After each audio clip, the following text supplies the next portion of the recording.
자, 148쪽 세 번째 문단부터 보겠습니다. 자, 신적 본체에 있어서 이런 존재 순서, 그러니까 성부, 성자, 성령, 이걸 질서라고 그래요. 하나님 안에 있는 위격의 질서, 이걸 삼위일체 하나님 안에 있는 존재의 위격적 질서라고 그럽니다. 이걸 순서, 여기서는 순서라고 해놨죠. 순서가 질서를 의미하는 거예요. 그래서 답은 모든 신적 역사에 있어서 세 인격들의 순서가 된다. 자, 그 순서가 그 다음 설명되어 있죠. 찾았어요? 어딘지 찾았죠? 자, 만물이 성부 하나님 곧 그로부터 존재하고, 성자 곧 그로 말미암아 만물이 존재하고, 성령 곧 그 안에 만물이 존재한다. 자, 그거는 건 줄을 쫙 꺼놓으세요. 자, 이런 순서를 통해서 우리가 삼위일체 하나님의 존재뿐만 아니라 그분의 우리가 경륜이라 그래요. 이코노미아, 오이코노미아라고 말합니다. 그래서 창조와 재창조에 있어서 만물이 성부로부터 성자, 성령으로 말미암아 발생한다. 만물이 또한 성령 안에서 성자로 말미암아 성부에게로만 돌아간다. 이렇게 우리는 특별히 선택의 사랑에 대해서 성부께 은혜를 입고, 그러니까 선택하시는 그 사랑은 성부 하나님이 선택하시는 거예요. 그리고 그 선택된 자들을 누구를 통해서 구원하시는 거예요? 예수님을 통해서 구원하시죠. 그러니까 이제는 아버지의 그 사랑과 선택이 예수 그리스도의 구원으로 이루어지는 거죠. 그리고 예수님이 그것을 십자가로 모두 이루셨죠. 그러면 그 예수님이 이루신 그 십자가의 구속 사역을 하나님의 선택, 택함받은 백성들에게 적용시켜주고 구원의 효력이 일어나도록 하시는 것은 누가 하셔요? 말씀해 보세요. 누가 하셔요? 그것은 성령이 하시는 거죠. 이렇게 함으로써 우리의 모든 구원의 역사는 삼위일체 하나님의 존재 안에서 하나님이 그렇게 모든 일들이 이루어 나가신다. 뭐 그냥 그 정도로만 듣기만 해도 됩니다. 일단. 예. 자, 둘째로 교회는 이런 고백을 통해 이신론, 이신론이라는 것은 이게 이제 데이즘이라 그래요. 예, 이게 뭐냐면 계시가 없는 유일신앙이다. 옆에 그렇게 붙여놨네요. 계시가 없는 유일신앙이다. 그러니까 신이라는 존재에 대해서 인정은 해요. 이 신론이라는 것은. 우리가 이신론이라고 그러면 데이즘이라 그래요. 데이즘이라는 게 우리가 영국의 합리론 이런 데서 나온 철학적 사상이죠.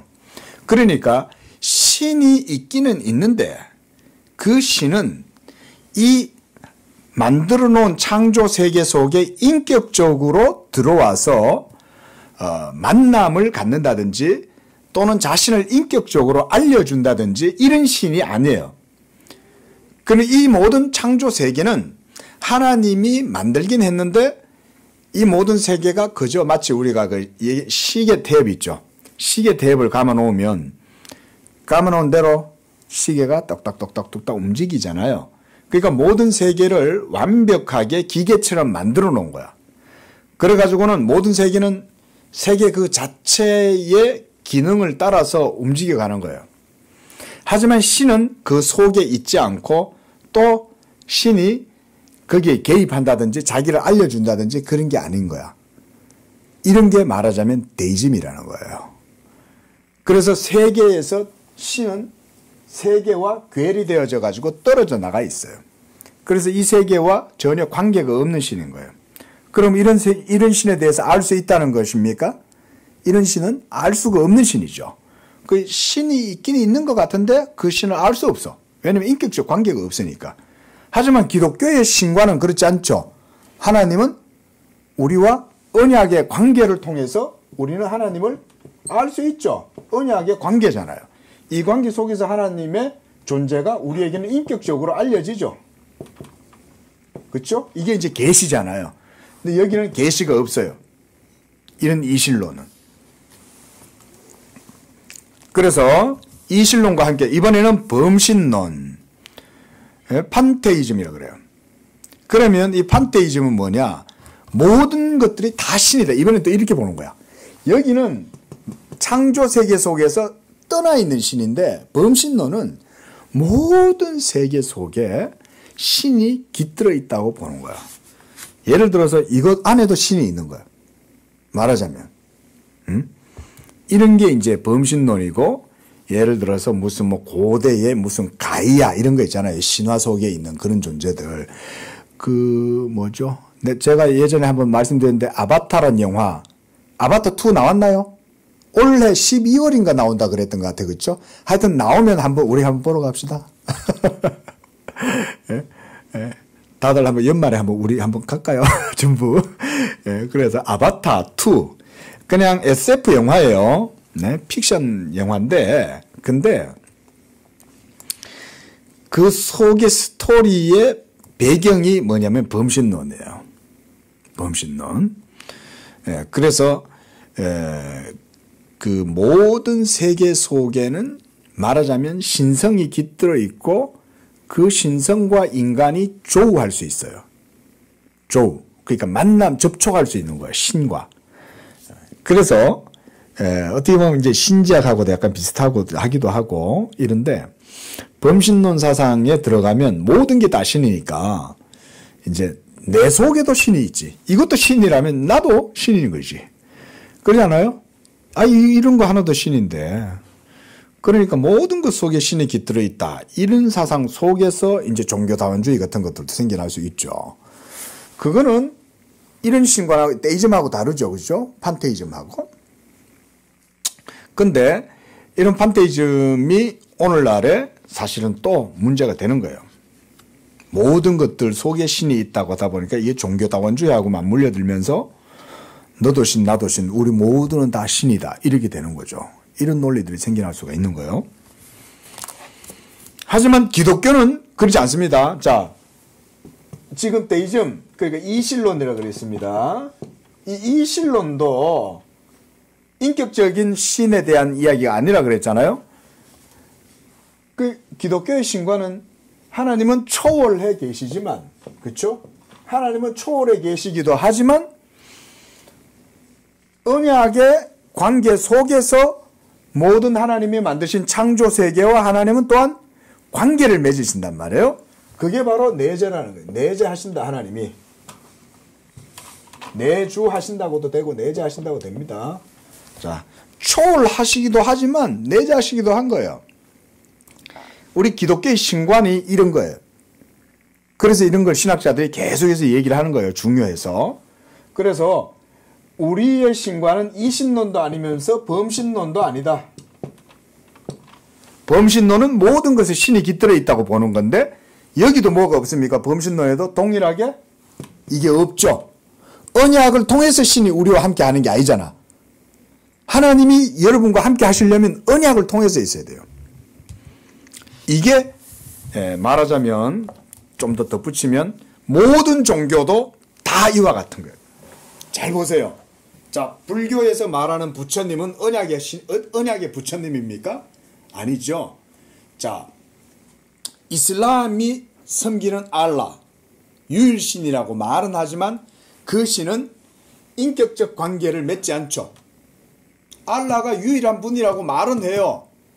살아있는 분이고 그분만이 예배를 받아야 되고 경배를 받아야 된다고 말은 하는데 그 알라 신조차도 언약으로 관계를 맺는 그런 신이 아닙니다. 그렇죠? 그거 이외에 뭐 여러 많은 종교들이 있죠. 힌두교도 있고 여러 많은 종교들이 있지만 사람들이 가지고 있는 모든 신에 대한 관념에서 언약이 없으면 그 모든 신들은 다 거짓신입니다. 기독교만 유일하게 언약에 대해서 말을 하는 거예요. 신이 천지 만물을 창조하신 이 신께서 자기의 말씀으로 우리에게 오셔가지고 언약을 맺는 거예요. 언약을 맺고 그 언약의 관계 속에서 하나님의 초월뿐만 아니라 내재하심도 그 속에서 우리에게 모두 다 온전하게 주어지는 거예요. 예? 그래서 우리가 언약 관계 안에서 하나님을 믿고, 믿음이 여기서 이제 중요한 의미가 되는 거예요. 예? 그래서 우리가 오늘도 우리가 아침에 믿음으로 말미암아 하나님 앞에 의롭다함을 얻는, 이게 이제 하나님의 의가 거기에서 드러난다. 이게 율법의 하나님의 한 의다. 이렇게 말씀을 드렸잖아요. 여러분, 예수 복음이, 그러니까 예수 믿음으로 말미암아 의롭다함을 얻는 이 복음이 사실은 언약입니다. 제가 이런 거는 뭐 나중에도 또 계속 얘기를 하겠지만, 그래서 여러분 우리는요, 딱 이렇게 정의를 하시면 돼요. 예수 복음이 곧 우리에게는 하나님의 언약의 말씀이에요. 구약시대 때는 어땠어요? 구약시대 때 이스라엘 백성들에게 하나님의 언약의 말씀은 뭐였어요? 복음이었습니까? 구약시대 때 이스라엘 백성, 요건 신약이죠? 신약이고, 구약시대 때 이스라엘 백성들에게 주신 하나님의 언약의 말씀은 구약시대 때는 어떤 형태로 주어졌어요? 복음이 아니라, 그렇죠, 율법으로 주어졌죠. 그렇죠? 구약시대 때는 율법을 통해서 하나님이 그들과 이스라엘과 언약을 맺으셨잖아요. 동일한 거예요. 언약은 동일해요. 그런데 경륜상 구약시대 때는 아직은 예수 그리스도께서 복음의 완성을 아직 하지 않으셨기 때문에, 예? 그때는 율법 아래에서 이스라엘 백성들이 하나님을 섬기는 거죠. 그런 가운데에서 이게 이제 언약의 말씀이 율법으로 주어져 있었다는 것이고, 신약 시대 때는 이제는 예수께서 오셔서 구약의 모든 율법을 십자가에서 모두 다 자기의 죽으심으로 율법의 마침이 되셨죠. 율법을 다 이루신 거예요. 예수가 십자가에서 죽으시고 그 죽으심을 통해서 하나님의 모든 율법에 요구하는 바가 이루어진 거예요. 완성된 거예요. 그래서 오늘 설교 때는 제가 조금 언급을 못했는데, 예수님이 돌아가실 때 마지막에 했던 말이 뭐예요? 다 이루었다. 이게 최고 마지막에 하신 말씀이잖아요. 마지막 말. 십자가에서 뭘 다 이루었다는 거예요? 하나님의 뜻. 그게 구약시대 때 율법으로 주어져 있었죠. 율법은 그래서 하나님의 모든 뜻이 율법 속에 다 있는 거예요. 이 율법의 모든 의를 예수님이 십자가에서 다 이루심으로 복음이 완성된 거예요. 만들어진 거예요. 이제 복음이 만들어지고, 이 복음을 우리에게 행위로 주셨다? 믿음으로 값없이 주시는 거예요. 응? 그래서 이 복음으로 믿음을 가지고 우리가 구원을 얻게 하시는 거예요. 그래서 이제는 우리가 율법의 행위로 말미암아 하나님 앞에 의롭다 하심을 얻는 것이 아니라 예수 믿음으로써 하나님의 의에 이르게 되는데, 이 의에 이방과 유대인이 차별이 없다. 모든 이들이 다 믿음으로 말미암아 이루어진다. 자, 제가 무슨 얘기를 하냐면, 지금 신약의 시대 때 여러분들이 하나님과 언약의 관계를 맺는 것은 구약시대처럼 율법 행위로 하는 게 아니죠. 율법 아래에서 우리가 하나님과 언약의 관계를 맺는 게 아니라 지금은 예수 믿음으로 언약의 관계가 이루어지죠. 그러니까 우리가 이제는 이 복음이 바로 오늘날은 언약의 말씀이다. 이렇게 말해야 된다. 그러니까 이제 여러분들이 하나님과 언약 백성이 되고 하나님과의 그 언약의 관계, 말하자면 하나님과의 이 언약의 관계 속에, 이 언약의 관계 속으로 여러분들이 들어가기 위해서는 다른 방법 없죠. 예수 그리스도를 믿는 믿음으로 이 언약 가운데로 들어가는 거예요. 그래서 사도 바울은 너희가 믿음으로 말미암아 그 은혜에 들어감을 얻었다 라고 하잖아요. 믿음으로 서 있는 그 은혜에 들어감을 얻었다라고 말씀하죠. 믿음으로 서 있는 거예요. 언약에 들어가기 위한 이것이 이제는 율법으로 서 있는 게 아니라 믿음으로 서 있는 거예요. 그래서 우리가 예수님을 믿음으로 언약 가운데 들어가는 거예요. 이제는. 여러분들 모두 예수 그리스도를 믿으실 때 그 믿음으로 여러분들이 언약 가운데로 들어가 있다는 것을 믿으십시오. 이게 이제 그래서 우리가 언약신앙이다, 언약신앙이다 그런 얘기를 하는 겁니다. 예. 이런 게 기독교 신앙이죠. 그러니까 이런 언약신앙에서는 이 신론도 잘못된 거예요. 범신론도 잘못된 거예요. 왜냐하면 이런 신들은 언약이 없잖아요. 하지만 진짜 살아계신 하나님은 인격적이니까 우리와 언약의 관계를 이루어 가심으로써 하시는데 그 언약의 관계에서 중보자가 바로 누구라는 거예요. 메디에이터. 중간에 계시는 분이죠. 중간에 계시는 분이 바로 예수님이고 그러므로 우리가 믿음으로 서 있는 그 은혜에 들어감을 얻을 때 예수를 믿으면 언약의 관계 속에 들어가는 거예요. 한번 따라해 보겠습니다. 믿음으로 서 있는 그 은혜에 들어감을 얻었다. 그 은혜잖아요. 이 은혜, 언약의 은혜 속에 들어감을 얻을 때 구약의 이스라엘 백성들은 어떻게 해야 들어갔어요?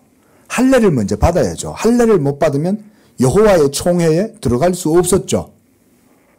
구약의 이스라엘 백성들은 율법을 따라서 하나님을 섬겨야 되잖아요. 그래서 이방인들도 하나님 섬길 수는 있었어요.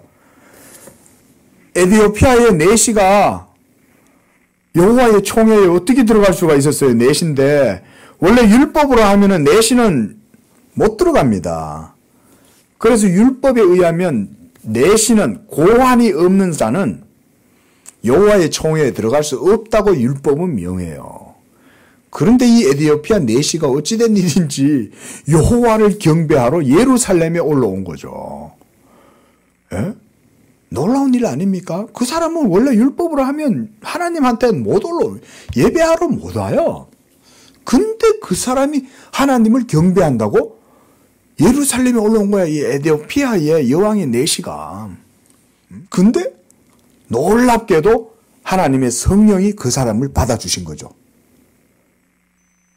그 내시를 하나님이 받아주신 거잖아요. 그 사건이 보여주는 게 우연이 아닙니다, 여러분.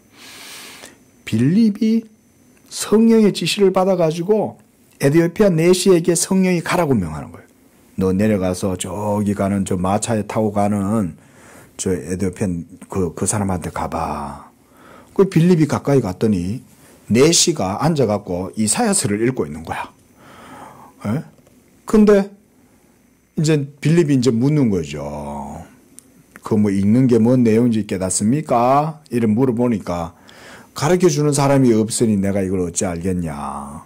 이 이사야서 53장에 나오는 이 고난받는 여호와의 종이란 이사야 자신을 얘기하는 건지 아니면 다른 사람을 얘기하는 건지 누구냐. 이러니까 그럼 내가 설명해 줄게. 이래가지고는 빌립이 에디오피아로 내려가고 있는 그 내시 옆에 같이 이제 동성을 해요. 그럼 제가 옆에 마차에 같이 타서 합석해서 제가 가르쳐 드릴까요? 아, 올라오시오. 설명해 주잖아요. 근데 보세요. 그 내시가 세례를 받아요.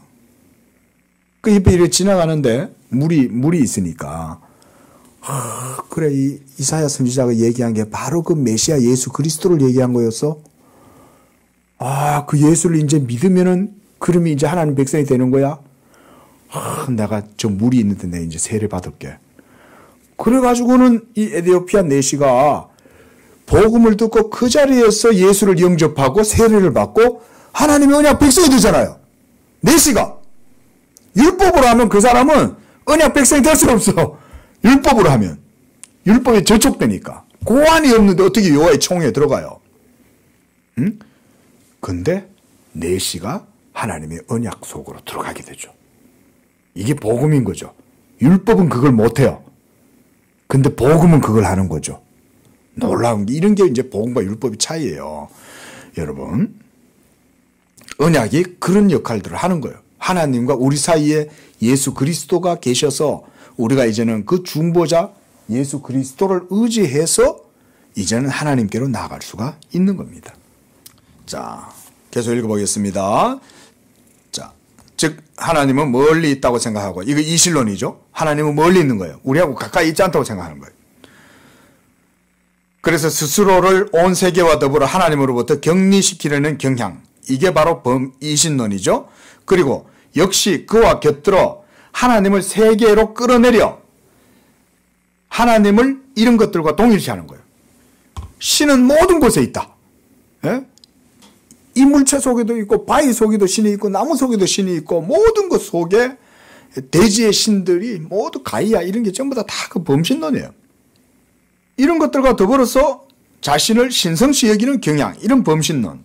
그래서 첫째, 이신론의 경향이 우리 안에 지배하면 우리의 본성, 직업, 사업, 과학, 기술, 구원의 사역에 있어서 하나님을 없이하여 스스로 구원할 수 있다는 생각에 우리를 이르게 한다.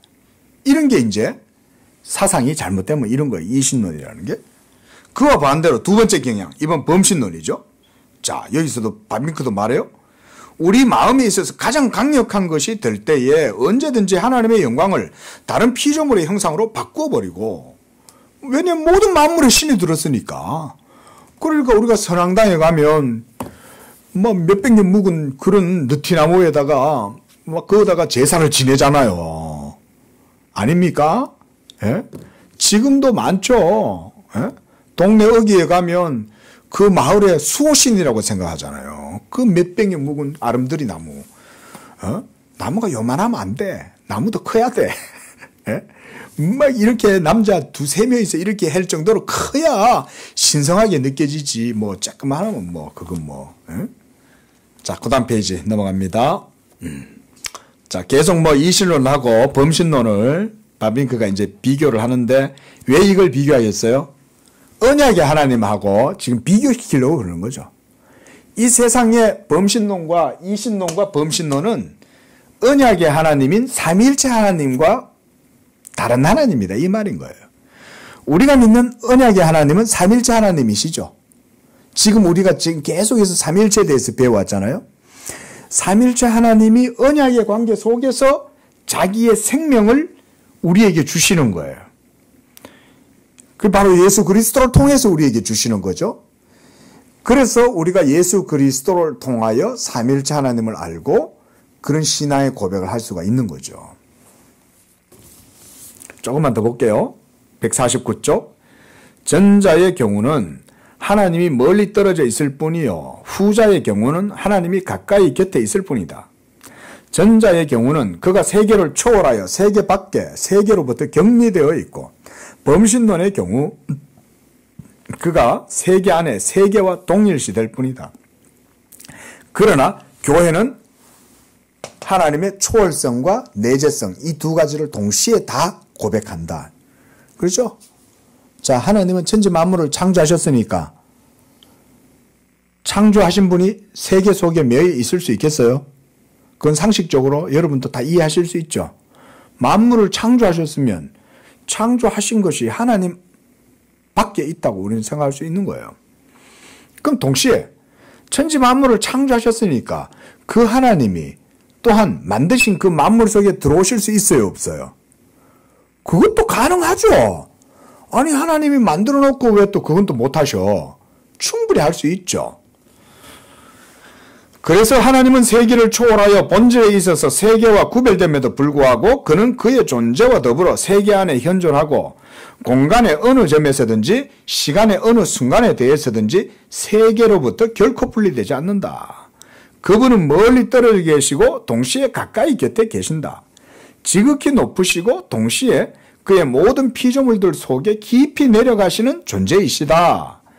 그분은 본질로부터 그와 구별된 우리를 그의 뜻으로 말미암아 산출한 우리의 창조주시다. 그분은 우리의 행위로 말미암지 않고 그의 부여하신 은혜로 말미암아 우리를 구원하여 주신 우리의 구주이시다. 그분은 그의 성전이 거하시듯 우리 안에 거하시고 우리를 성결하게 하시는 분이시다. 그분은 삼위일체 하나님으로 우리를 초월하여 우리 안에, 우리를 위한 우리 안에 계시는 유일한 하나님이시다. 마지막으로 이런 교회의 고백은 영적 생활을 위해서도 중요하다. 자, 삼위일체를 우리가 고백하는 거, 이거 중요하다는 거예요. 아주 부당하게 가끔 삼위일체 교리는 철학적으로 추론된 도구마에 불과하며 종교와 생활을 위해서 전혀 가치가 없다고 주장되기도 한다. 자, 이게 이제 가장 큰 문제예요. 삼위일체 신앙이 뭐가 중요하냐? 그냥 하나님은 하나님이다 말하면 되지. 얼핏 들으면 맞는 말 같잖아요. 하나님은 하나님이시니까 내가 하나님을 인정하고 그 하나님을 믿으면 되지. 굳이 뭐 삼위일체라고 말하고 그 삼위일체를 고백해야 된다 그러고 성부, 성자, 성령의 사역에 대해서 구별하고 이해하고 이럴 필요까지 뭐 있냐? 그래 하나님은 하나님이잖아. 그 정도만 말하면 되지 않냐?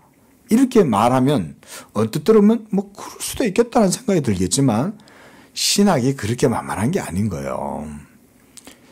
이렇게 얘기하는 이유가 있는 거죠. 삼위일체 하나님이 왜 고백되어졌냐? 우리가 지금도 삼위일체를 고백하죠, 그렇죠? 우리가 날마다 사도신경에서 신앙 고백하잖아요. 사도신경을 통해서 우리는 늘 삼위일체 하나님에 대해서 고백하죠. 전능하사 천지를 만드신 하나님 아버지, 그 외아들 우리 주 예수 그리스도, 성령을 믿사오며 이렇게 고백을 하잖아요. 삼위일체에 대해서. 그게 중요하니까 그런 거죠.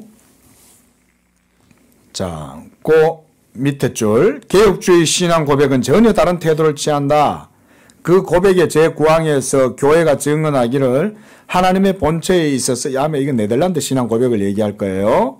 제9장에 하나님의 본체에 있어서 한 분이시고 위격에 있어서 세 분이시니 이 모든 것을 알게 되면 역시 성경의 증언들과 세 분의 활동, 특히 우리가 우리 안에서 느꼈던 것으로 안다고 하였다.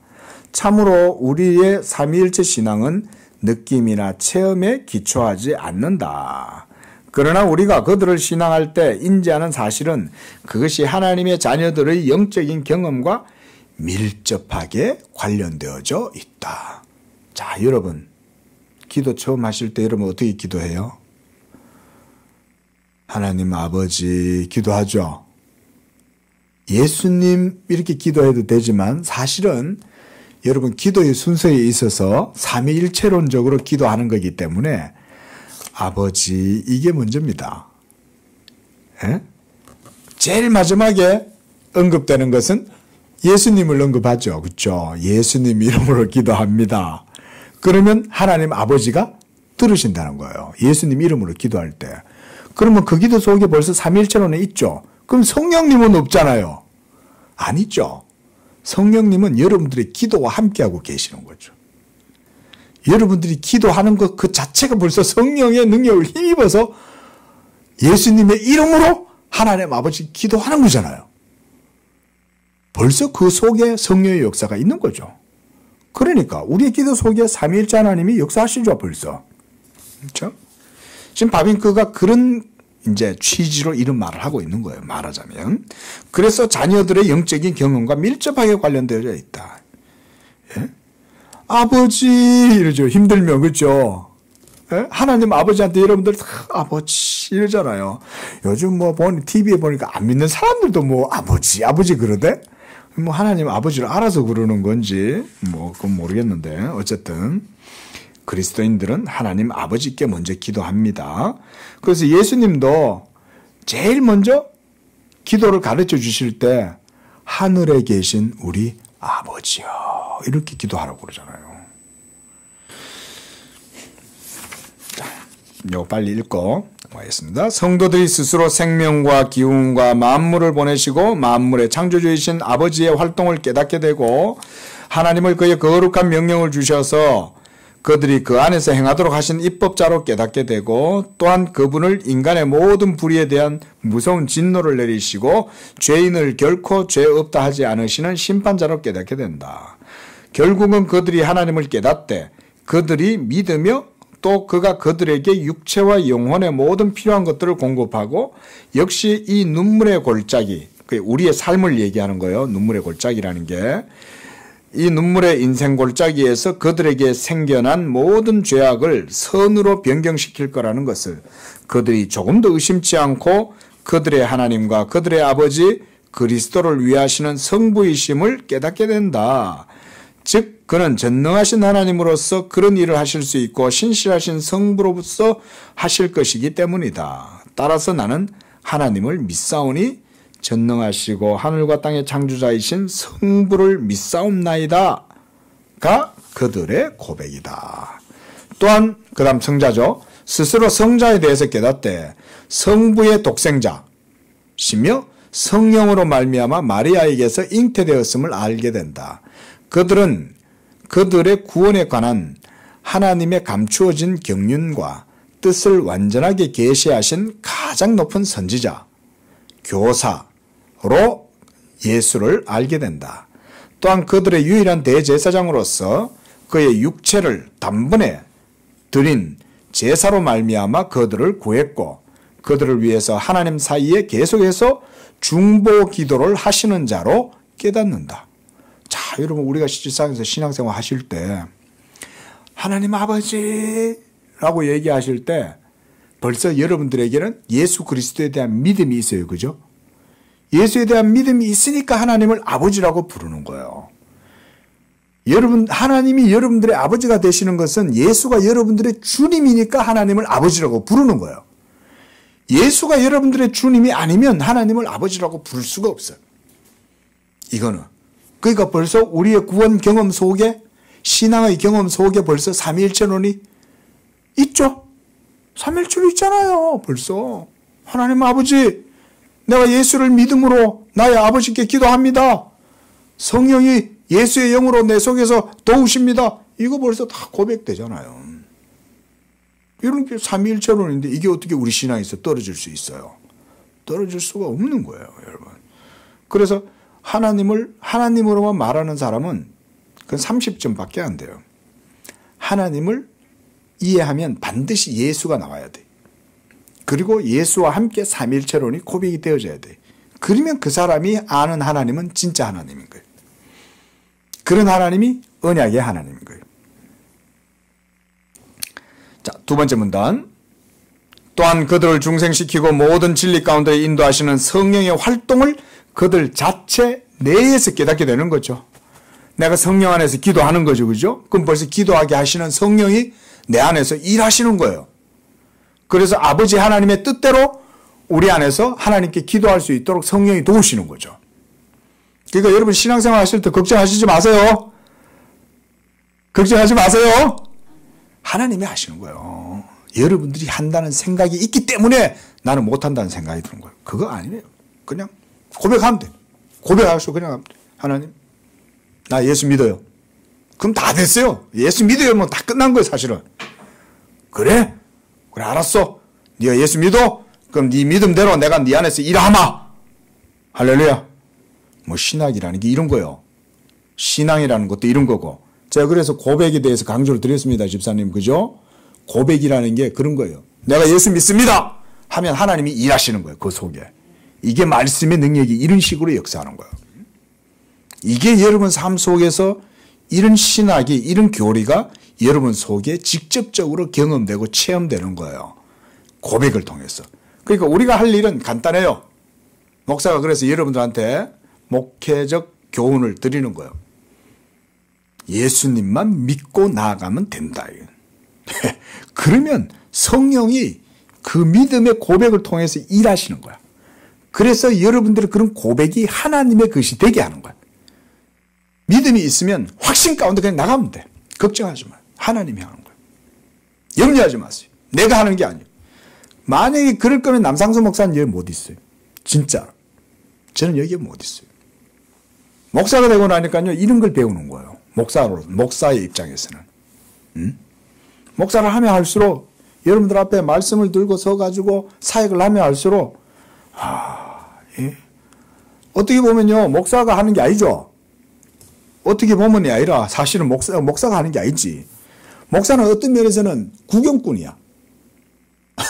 내가 설교해도 내가 막 설교를 해. 그럼 내가 이런 설교를 하네? 이렇게 되는 거야. 예? 내가 설교를 하는 게 아니라 내가 이렇게 성도들한테 설교를 하네? 누가 하겠어요?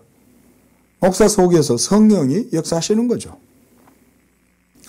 그리고 이런 말씀들을 성도들이 들을 때, 야, 하나님이 이렇게 하시는구나 이러면서 나도 같이 듣는 거야. 내 설교를 나도 같이 듣는 거예요. 설교하면서 나도 듣는 거예요, 이게. 나팔이 불면 나팔이 소리를 냅니까? 사람이 불죠. 그럼 나팔은 뭐 하겠어요? 그 소리를 내잖아요, 나팔은. 근데 그 소리를 낼 때 나팔은 뭐 하겠어요? 그 소리를 듣는 거지. 자기가 소리를 내면서 자기도 그 소리를 듣는 거지. 그 소리는 누구 소리니까? 사람의 소리잖아요. 연주자의 소리잖아요. 목사도 그 연주자의 소리를 같이 듣는 거예요, 여러분. 마찬가지로 여러분들도 마찬가지입니다. 여러분들도 예수 믿음의 고백으로 신앙생활을 하시고 살면 그 고백이 여러분의 것이 하나님의 것이 되게 해 주시는 거예요. 중요한 얘기입니다. 여러분들이 그래서 예수 믿음에 대한 고백을 날마다 여러분 혼자 계실 때도 이런 고백의 가장 전형적인 대표적인 모습이 뭐냐? 기도인 거야. 기도의 신학이 이렇게 나오는 거예요, 여러분. 기도는 이렇게 체험적인 신앙 고백 속에서 기도가 온전케 우리가 이해가 될 수 있는 거예요. 왜냐하면 여러분들이 기도할 때 믿음으로 기도하잖아요. 그렇죠? 구하는 것은 받은 줄로 믿으라. 예수님 말씀하셨잖아요. 그 고백이 누구의 고백이니까? 하나님이 벌써 고백하게 하시는 거잖아요. 기도하게 하시는 거잖아요. 하나님이 하게 했는데 하나님이 그러면 그 응답 안 하겠어요? 하나님이 응답하시는 거죠. 근데 무엇보다 좋은 건 뭐냐면은 제가 그래도 이렇게 교회 정말 진짜 우리가 맨 땅에 헤딩하듯이 시작을 했잖아요. 근데 그 과정 속에 하나님이 일하시는 것을 볼 수 있는 특권을 가지는 거예요. 개척교회라니까. 청빙받아가지고 목회하시는 분들도 훌륭하셔서 잘 하시죠. 근데 청빙받아 하시는 분들은 최소한 그런 거 경험하시기는 쉽지 않습니다. 그분들 다 훌륭하세요. 저보다. 근데 최소한 이렇게 개척을 하니까요. 하나님이 하시는 것을 옆에서 보게 되는 거예요. 내가 나팔을 불면 내가 나팔을 부는 게 아니라 하나님이 불게 하시는 거지. 그리고 나도 그걸 듣는 거지. 예? 그런 것을 옆에서 객관적으로 나도 배울 수 있는 거예요. 볼 수가 있고. 이거는요. 개척교회 하는 목사 아니면은 몰라요. 청빙받아 어디 큰 교회 부목사로 있다가 또 어떤 뭐 중형교회 이런 데로 청빙받아 가는 목사님들은요. 모릅니다. 죄송하지만. 몰라요. 그 노예도 가면은 큰 교회 담임하는 목사님들, 저보다 나이 어린 분들도 벌써 다 담임으로 가 있고 이제 이런데도 하나도 안 부럽습니다. 진짜. 진짜로. 하나도 안 부럽고 나는 오히려 행복해. 자, 이제 마지막으로 봅시다. 자, 이렇게 성부, 성자, 성령에 대해서 언급을 다 했습니다. 그렇죠? 자, 하나님이 일하신다. 자, 마지막 문단. 그와 같이 삼위일체 하나님에 대한 고백은 전체 기독교의 핵심이요 총체다. 그것 없이는 창조는 물론 구속, 거룩하게 하심이 보존될 수 없다. 이러한 고백으로부터의 모든 이탈이 다른 교리 내용에 있어서 잘못 인도한다는 것은 반대로 이런 신앙 조항들에 대한 잘못된 표상, 그러니까 잘못된 이해라고 생각하시면 되겠죠. 잘못된 이해가 삼일체 교리의 오해로 되돌려 놓을 수 있는 것과 같다. 우리가 하나님의 큰 일, 이게 이제 사도행전에서 나오는 하나님의 큰 일이에요. 마그넬리아 데이. 예? 하나님의 이 큰 일을 참되게 전파할 수 있는 것은 우리가 그들을 성부와 성자와 성령의 큰 역사로 인식하고 고백할 때 뿐이다. 이게 중요한 말입니다. 그러니까 우리가 하나님의 구속 역사, 지난주에도 이제 여기까지 읽고 얘기합시다. 자, 인간의 모든 구원과 축복은 성부의 사랑, 성자의 은혜, 성령의 교통하심에 정결되어 있다. 그렇죠? 우리가 그래서 마지막에 목사도 축도할 때 하나님 아버지의 크신 사랑과 주 예수 그리스도의 은혜와 성령의 교통하심이 너희 모든 무리들 가운데 있을지어다. 이렇게 축도를 하잖아요. 예. 자, 오늘 여기까지 하고요. 제가 이제 요 삼위일체에 대해서 우리가 지금 봤는데 오늘까지 이제 삼위일체론을 총 7번 봤어요. 오랫동안 봤죠. 자, 요약을 제가 잠깐만 하고 마치도록 하겠습니다. 자, 이제 삼위일체 하나님 이렇게 이제 우리가 봤는데요. 뭐 당연히 기독교에 있어서는 하나님 이외에 다른 건 없죠. 하나님이죠. 우리가 이해하는 하나님의 존재, 하나님의 존재는 삼위일체의 하나님이라는 거죠.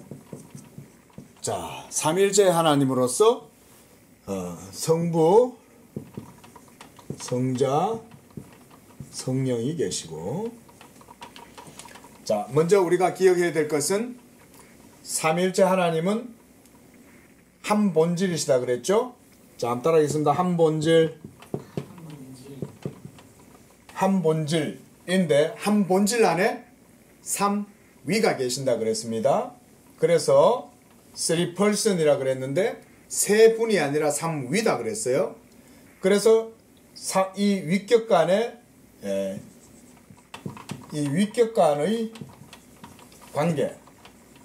위격간의 관계는 아버지는 아들을 낳으시고 아들은 아버지에게서 나시고 또 성령은 성부와 성자에게서 나오시고 이렇게 됩니다. 우리가 이걸 뭐 발출, 출래 이런 말을 씁니다. 그렇죠? 발출하신다. 여기서는 성자는 발생하신다라고도 할 수 있어요. 아버지에게서 나신 거죠. 아버지는 낳으시는 거예요. 아버지는 어디서도 나시지 않아요. 그러나 아들은 아버지에게서 나시는 거예요. 그리고 성령은 나오시는 거예요. 이 발출을 나오심이라고 그러는 거죠.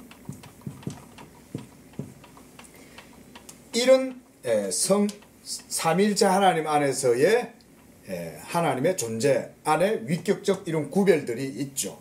그래서 아들은 아버지가 아니시고 아들도 아버지가 아니시며 성령도 성부와 성자가 아니신 거예요. 그럼에도 불구하고 세 분이 계시는 게 아니라 삼위로 계신다 그랬습니다. 여러분, 그게 위의 개념, 위격의 개념이에요. 그럼에도 불구하고 성부도 실체시고 성자도 실체시고 성령도 실체신 거예요. 그러나 세 실체가 있는 게 아니라 한 본질인 거예요. 여기서 이제 용어가 약간 헷갈린다 그랬어요. 실체가 성부도 실체, 성자도 실체, 성령도 실체면서 이 실체 개념은 세 실체가 아니죠. 사실은 한 실체인 거예요. 그래서 원래 신학자들이 이 용어 정의가 어려운 게 이런 문제인 거야. 세 실체인데 굳이 본질이라고 또 쓰는 거야. 예? 그 한 실체인데 실체라는 개념은 제가 말씀을 드렸어요. 그렇죠? 이것 이외에 다른 거 없어도 되는 거예요. 다른 것에 영향을 받지 않아요. 그게 실체인 거예요. 그래, 삼위일체 하나님도 서로 간에 영향을 주신다 이렇게 볼 수 없는 거예요. 영향을 주셔서 아버지가 되는 게 아닌 거예요. 아들이 있어서 아버지가 되는 게 아닌 거예요. 예? 그런 건 영향을 주기 때문에 그러면 실체라고 할 수가 없어. 한 본질이라고 할 수가 없잖아. 예? 자, 이런 이걸 한마디로 우리가 존재론적 삼위일체에 대한 논의라 그래요. 지금 제가 방금 얘기했던 요런 내용들은 따라해 봅시다. 존재론적 삼위일체. 요런 게 이제 존재론적 삼위일체. 그 다음에 경륜적 삼위일체라는 게 있어요. 경륜적 삼위일체라는 뭐냐면 자, 존재론적 삼위일체라 그랬어요. 자, 하나님 그분 자신이란 말이죠. 그렇죠? 존재론적이란 말은. 경륜적 삼위일체라는 말은 뭐냐면 이 존재론적인 삼위일체 하나님 존재 안에서 활동이 이루어지는 거예요. 일하시는 거예요. 아버지께서. 하나님이 일하시는 거예요. 하나님이 일하시는데 그러면 하나님이 한 분 하나님이 일하실 때 한 분 하나님 안에 있는 삼위가 계시잖아요. 그죠? 그럼 이 삼위도 다 진리세요. 그렇죠? 성부도 실체, 성자도 실체, 성령도 실체시니까 다 사실은 진리신 거야. 아버지도 진리시고 아들도 진리시고 성령도 진리신 거예요. 다. 원래 다 진리시긴 한데 세 진리가 계시는 건 아니지만 그 진리가 활동하고 역사할 때는 경륜적으로 이루어진다라고 이렇게 말하는 거예요. 그래서 우리가 이걸 경륜적 삼위일체라고 그래요. 네, 보겠습니다. 경륜적 삼위일체. 하나님의 경륜이야. 이게 경륜적 삼위일체다 라고 말합니다. 자, 주로 바빙크가 얘기하는 거는 이런 내용도 중요하지만 이것과 더불어서 이것도 같이 얘기하는 거예요. 이게 우리 기독교의 삼위일체에 대한 신앙 고백이라는 거예요. 그래서 경륜적 삼위일체는 먼저는 창조에서 드러나요. 왜냐하면 하나님이 창조하셨잖아요. 그렇죠? 창조 사역을 통해서 삼위일체 하나님의 신적 지혜, 영광, 능력 이런 것이 창조에서 먼저 드러나죠. 그렇죠? 그래서 이런 내용도 제가 말씀드렸어요. 가령 예를 들어서 작은 분자 하나 속에도 원자 하나 속에도 삼일체 하나님의 신적인 지혜가 있다. 제가 그렇게까지 설명을 여러분한테 드린 거예요. 그렇죠? 그렇게까지 여러분 생각하셔야 됩니다. 이런 말씀을 여러분들이 이런 내용들을 들으시면서 여러분들의 세계관과 가치관을 바꾸세요. 제가 이거 바꾸는데 시간 엄청 오래 걸렸습니다. 근데 말씀을 배우고 나니까 이거 안 바꿀 수가 없는 거야. 내 안에 잘못된 세계관, 가치관이 들어가 있어가지고 젊을 때 이거 바꾸는데 시간이 꽤 걸렸어요. 근데 저는 이미 이제 바꿨으니까 여러분한테 쉽게 대놓고 얘기하는 거예요. 예? 작은 아톰, 원자 하나 속에 이루어지는 모든 전자의 활동이라든가 원자 핵 속에서 작동하는 모든 물질적인 그런 에너지들조차도 하나님의 창조의 능력과 지혜가 그 속에 있다고 봐야 되는 거예요. 성경은 그래 얘기하잖아요. 하나님이 믿음으로 모든 세계가 하나님의 말씀으로 지어진 줄을 우리가 아나니 그렇게 얘기하잖아요. 안다 그랬잖아요. 그렇게 고백한다는 건데 여러분 그렇게 고백한다면 작은 원자 하나 속에 있는 에너지의 물리적인 현상도 모두 하나님의 신적인 지혜에 의해서 이루어진다고 고백해야 되지 않겠습니까? 당연한 거 아니에요? 여러분 단언컨대 이렇게 고백해야 여러분들의 모든 삶도 복되고 하나님의 창조의 질서에 순응하고 조화롭게 살아갈 수가 있습니다. 여러분 만약 이런 세계관을 여러분들이 안 가지면 어떤 세계관을 가지겠어요? 진화론적 사고밖에 없죠. 맞잖아요. 지금 현재 우리가 이 세계가 어떻게 생겨났냐? 진화론이잖아요. 세상은 우연히 충동적으로 어떤 화학작용에 의해서 번개가 뻥 쳤는데 거기에서 무슨 화학작용이 일어나가지고 미생물이 생겨나고 그 미생물들이 또 억겁의 세월, 영겁의 세월을 지나다 보니까 점차 이제는 생물이 되고 뭐 거기서 이제 뭐 미토콘드리아가 됐다가 나중에는 원숭이가 되고 뭐 이러는 거 아니에요. 그게 아닙니다, 여러분. 그 사탄이 그런 식으로 거짓말을 하는 거예요. 그 여러분 사탄의 거짓말이 교과서에 실리잖아요, 여러분. 예? 사탄의 거짓말이 교과서에 실리는 거예요. 과학처럼. 과학 아닙니다, 그거는. 우리는 이런 세계관이에요. 작은 원자 그 속에서 운동하는 에너지의 물리적인 에너지의 모든 작용 그런 모든 것들은 다 삼일체 하나님의 신적 지혜와 영광이 그 속에 있는 거예요. 하나님의 말씀이 명령했기 때문에 있는 거예요. 자, 더 이상 얘기하지 않고 자, 그 다음 창조사역에서 삼일체 하나님의 역사. 그 다음 바빙크는 구원사역에 대해서 얘기하죠. 더 중요한 건 이거죠, 그죠? 이게 바로 번역에서는 이제 재창조라고 그랬는데 우리는 이걸 새창조라고 그러죠, 그죠? 이게 바로 구속사역이죠. 자, 모든 세계를 창조하셨을 때도 삼일째 하나님이 경륜 가운데 창조하셨지만 이 창조하신 창조사역 속에서 또한 하나님의 택하신 백성들을 구원해내는 거. 예? 그래서 하나님의 새로운 피조물로 만들어내는 이 사역도 삼일째 하나님이 하신다는 거죠.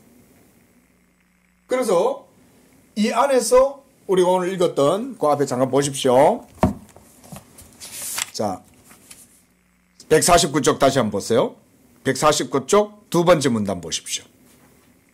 두 번째 문단 중앙에 보면 자, 하나님의 본체에 있어서 한 분이시고 위격에 있어서 세 분이시니 모든 것을 알게 되면 성경의 증언들과 세 분의 활동, 특히 우리 안에서 느꼈던 것으로 안다고 하였다. 우리 안에서 일하시는 것을 이렇게 느끼는 거죠, 우리가. 그리고 우리가 그 앞쪽에 148쪽 세 번째 문단 보세요. 거기에서 자, 요게 이제 구속 사역에 있어서 삼일체 하나님이 이렇게 사용한다는 거죠. 창조와 재창조에 있어서 만물이 성부로부터 나오고 성자로 만물이 또한 성자, 성령으로 말미암아 발생하고 또한 성령 안에서 성자로 말미암아 성부에게로 돌아간다. 이것뿐만 아니라 그 다음 보세요. 이렇게 우리는 특별히 선택의 사랑, 이거 이제 구원의 영역이죠. 하나님이 여러분들을 택하실 때 성부 하나님이 여러분들을 택하시는 거예요. 우리가 구원받는 건 하나님이 택하셔야 구원받는 거죠. 그러면 그 선택은 하나님 아버지가 선택을 하시는 거예요. 이게 삼일체 하나님 안에서 성경이 그렇게 우리에게 증거를 하는 거예요. 하나님 아버지가 여러분들을 택하신 거예요. 그리고 하나님이 택하신 자들을 누구한테 주셔요? 예수님한테 주는 거예요. 그리고 예수님은 아버지께서 자기에게 주신 하나님의 택하신 자들을 위해서 이 세상에 오신 거예요. 예수님의 이름이 바로 그런 뜻이죠. 이는 저가 자기 백성을 저희 죄에서 구원할 자다라는 이름이 바로 예수와 지저스라는 이름이 하나님이 택하신 자들을 위해서 예수께서 이 세상에 오셨다 이 말인 거예요. 그 다음 성령께서 예수 그리스도가 이루신 모든 일들을 그들에게 택자들에게 적용시켜 주시는 거죠. 이런 게 한마디로 구속사역에 있어서의 삼일체 하나님의 사역인 거예요. 자, 이렇게 해서 하나님의 존재가 경륜적인 삼일체를 통해 가지고 창조에서 먼저 드러나고 아담의 타락 이후에 이제 그리스도 안에서의 새 창조의 역사를 삼일체께서 또한 동일하게 이루시고 이렇게 함으로써 마지막에는 어떻게 되겠어요? 모든 만물이 이제 다 다시금 삼일체 하나님께로 또 돌아가는 거죠. 그래서 만물이 주에게서 나오고 주로 말미암고 주에게로 돌아감이라 라고 사도 바울이 이렇게 고백하는 거죠. 자, 제가 뭐 요약을 비교적 간단하게 그냥 드렸지만 바빙크가 이와 같이 삼위일체를 존재론적이고 경륜적인 삼위일체를 역동적으로 연결시켜 가지고 창조와 구원, 이 재창조, 그리스도 안에서의 이 재창조 사역과 연결해 가지고 설명하는 것이 바로 우리의 신앙의 고백이라는 거예요. 그리고 마지막에 오늘 언급했던 건 뭐냐면 이런 삼위일체 하나님의 신학적 진술이 단지 교리나 어떤 신학적인 논리로 이렇게만 있는 게 아니라 이게 바로 우리의 모든 신앙의 내면화로 이루어지는 거고 여러분 안에서 경험되어지는 거라는 거예요. 이런 게 이제 우리 개혁신학에 있어서 중요한 거예요. 하나님의 삼위일체 하나님에 대한 진리, 이런 신앙의 고백이 우리 속에서 내면화되고 경험되고 그리고 그것이 고백되어짐으로써 삼위일체 하나님을 그렇게 안다는 거예요. 이론적으로 삼위일체 하나님은 모릅니다. 그래서 누군가 삼위일체를 이론적으로 설명하겠다? 아니요, 그건 틀렸어요. 삼위일체 하나님 절대로 이론으로 설명 못합니다. 그럼 어떻게? 고백함으로 알게 되는 거예요. 아버지, 나의 주 예수여, 내 안에 계신 주의 성령, 전부 다 보이지 아니하는 우리 안에 있는 하나님이 일하심을 통해 가지고 우리가 고백하는 거잖아요. 그 일하심, 경륜, 하나님의 사역, 이런 것을 통해서 우리가 또한 삼위일체 하나님도 고백하는 거예요. 이런 게 이제 바빙크가 우리에게 보여주는 삼위일체 하나님이다. 좀 길게 봤는데, 예. 그래도 뭐 하여간 바빙크의 삼위일체에 대한 이런 내용들을 이렇게 개괄적으로라도 볼 수 있다는 게 저는 중요하다고 생각을 해요. 거룩하신 주 하나님 아버지 감사합니다. 이와 같이 진리이시고 살아계신 유일하신 참 하나님, 성부 성자 성령 삼위일체 하나님을 우리가 참되게 알게 하시고 예수 그리스도를 믿음으로 말미암아 진리의 하나님, 살아계신 하나님을 알게 하시니 감사합니다. 우리의 구주이신 예수 그리스도를 통하여 우리가 하나님 아버지께로 나아가게 하시고 그 가운데에서 우리가 또한 진리의 하나님 삼위일체 하나님을 성부 성자 성령으로 온전하게 알고 이로써 만물이 주에게서 나오고 주로 말미암고 주에게로 돌아간다라고 하는 이런 위대한 우리 개혁주의 신앙의 고백을 할 수 있도록 우리 성도들의 믿음을 크게 붙들어 주시옵소서. 예수님의 이름으로 감사하며 영광 돌리며 기도합니다. 아멘.